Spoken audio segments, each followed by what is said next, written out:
Olá, este vídeo foi produzido pelos alunos Ana Beatriz Alves, André Luiz Oliveira, Beatriz Souza, Júlia Hora e Mariana Brandão, do terceiro módulo do curso de Técnico em Segurança do Trabalho da instituição ETEC São Mateus. Neste vídeo, iremos abordar alguns capítulos do livro A Doença dos Trabalhadores, do Bernardino Ramazzani. Falaremos dos capítulos 1, Doenças dos Mineiros, 2, Doenças dos Douradores, 3, Doenças dos Iatralipitas, massagistas, 4, Doenças dos Químicos, 5, Doenças dos Oleiros e 6, Doenças dos Estanhadores. Bom, a doença dos mineiros já começa com uma frase característica que o escritor colocou.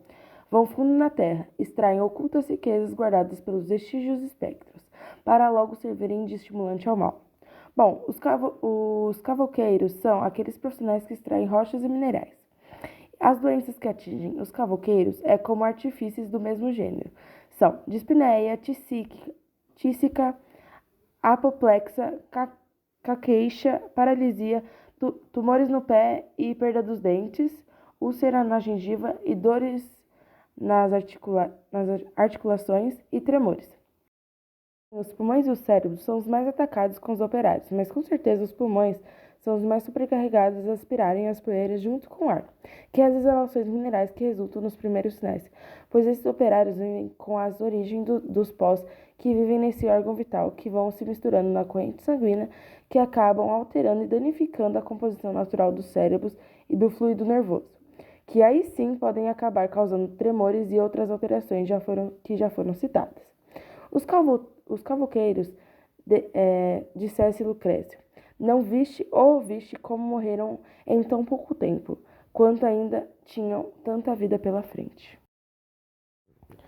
E essa função de extrair metais ou rochas das minas basicamente já foi considerada um castigo, sendo condenado aos piores metais aos piores criminosos. E as condições desses mineiros era ter a cabeça semi-raspada para as pessoas conseguirem diferenciar deles das que tinham a cabeça completamente raspada. E eles também vestiam túnicas com capuz, e eles eram considerados familiares do inferno, pelo jeito que eles saíam das minas e iam para os lugares de ar puro. Nessas minas, eles contrariam várias doenças, e, como já dissemos, mas as medicações que eram diariamente prescritas para eles ainda não tinham resultado. Seria duvidoso acreditarem que administrá-los seriam socorros médicos e, prolongar a sua tegiosa vida. Algumas das minas que esses operários trabalhavam eram úmidas e as águas ficavam no chão, criando poças. E as secas eram que precisava de fogo para quebrar as pedras. As úmidas tinham poças que eram tão grandes que as pernas deles ficavam cobertas pela água, e pedaços de rochas caíam no chão, dificultando ainda mais a vida deles. E a imundície que era esses lugares acabavam dificultando ainda mais a respiração dos profissionais, que até caíam desmaiados ou até saíam tontos de dentro das minas. E o fogo, que é uma das formas de explosão das minas, e é o vencedor dos mais venenos, provocando e colocando em movimento de partida de pedaços de matéria mineral, pelo que os cavoqueiros recebem as infecções.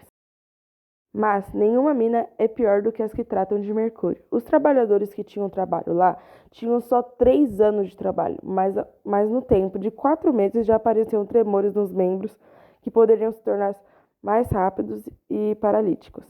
E o autor fala que os fumos metálicos causam com tanta agressividade que são chamados de asma das montanhas, e ela é produzida pela secagem dos brônquios e das foligens. Também não podemos esquecer da parte externa do corpo, que também pode ocorrer lesões muito perigosas, que podem afetar os olhos, pernas, mãos e rosto. Alguns cavoqueiros da Alemanha se queixavam que pareciam que eles estavam sendo golpeados pelo diabo, e eles tinham que trabalhar nu, porque senão as roupas seriam reduzidas a pó. E o chefe dessas minas, para levar ar purificado para os trabalhadores, eles usavam uma máquina pneumática cujo pelos canos passava um ar contaminado e levava ar puro para dentro das minas. Remédios já foram prescritos pelo autor, mas um metalúrgico aconselhava passar um licor preparado com óleo de tártaro, laudano e óleo de cólquica, e esse licor tinha que ser prescrito por grama, e ele era recomendado caldo gordo e um vinho bom.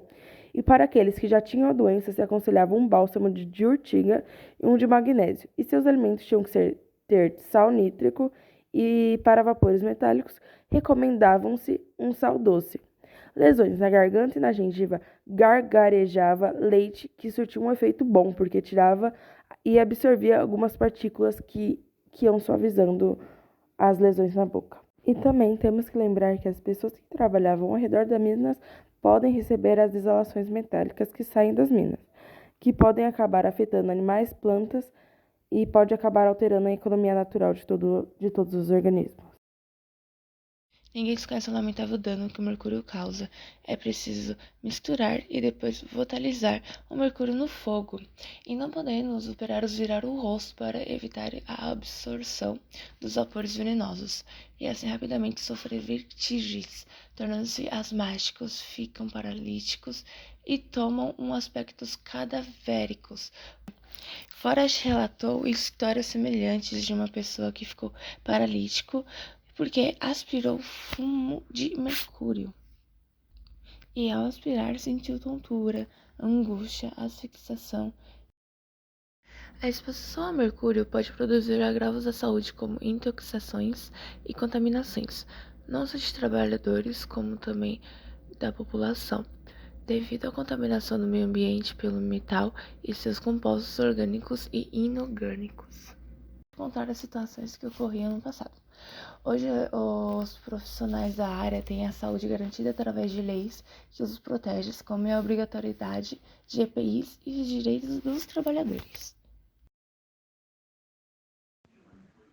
Dando continuidade ao tema, agora iremos falar sobre o capítulo 3 do livro, que diz sobre o tratamento da sífilis com mercúrio. O que chama a atenção é que é relatado no livro o despreparo dos médicos que manejavam esse produto, ou seja, eles não usavam qualquer tipo de EPIs ou EPCs, e isso fazia com que eles tivessem muitas doenças e problemas de saúde. Outro ponto que foi ressaltado foi que os testes com o mercúrio na época era muito recente, então acarretou até que bastante pessoas mortas, mas no final teve o saldo positivo.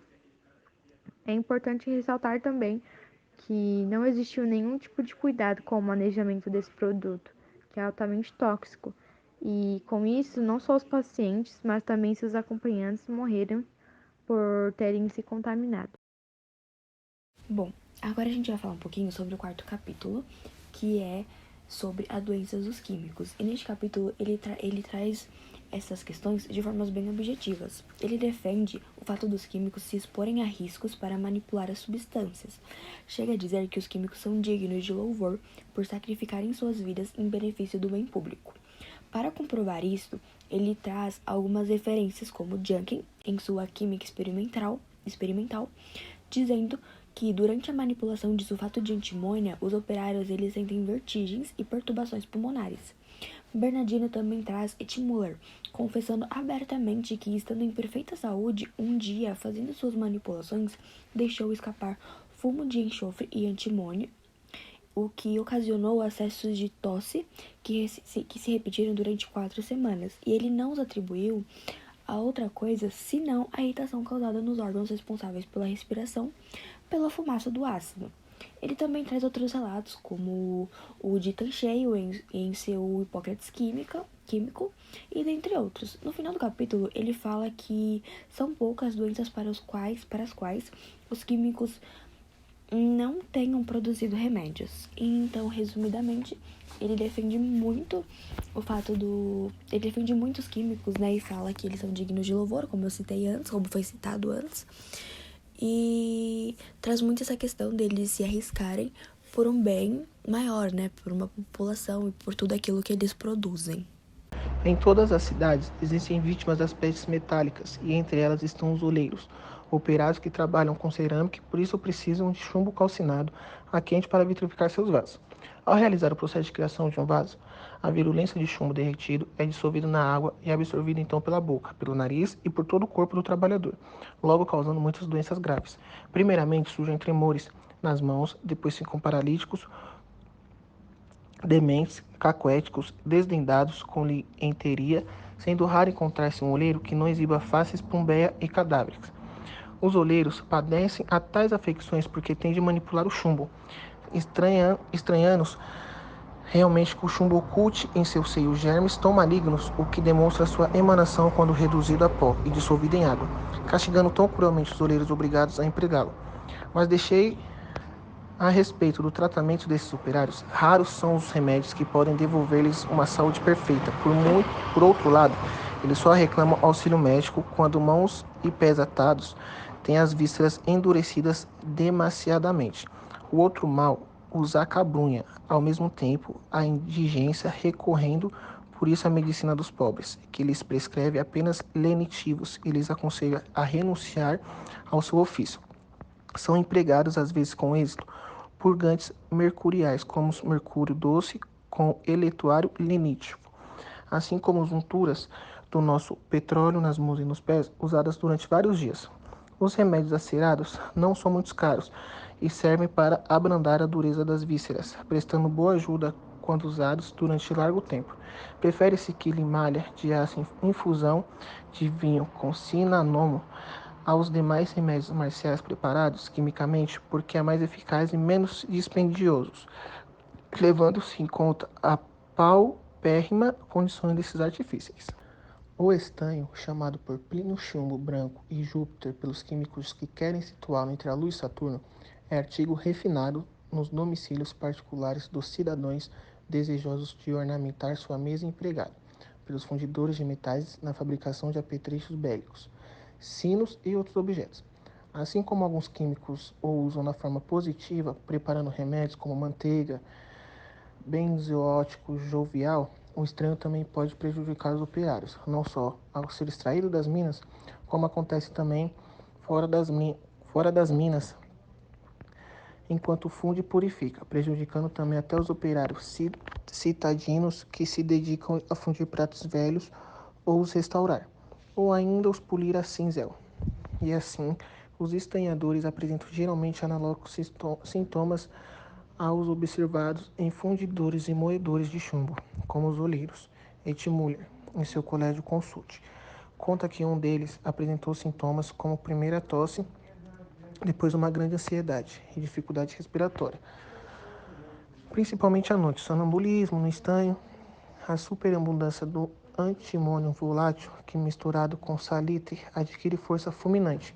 Tal espécie de asma ele coloca entre as afecções convulsivas, pois o plexo nervoso obrigado aos espasmos impede a expansão dos pulmões. Como tratamento, os portadores dessa doença devem ser tratados como os portadores de asmas das montanhas, evitando remédio que tenha poder dessecante. Devem usar preferentemente manteiga, leite, emulsões de amêndoas e de sementes de melão, tísana de cevada e outros semelhantes. Outro tratamento seria com os remédios joviais, já mencionado sobretudo o antiético de potério, composto de antimônio e estanho, pois as doenças causadas por metais devem ser curadas com remédios metálicos.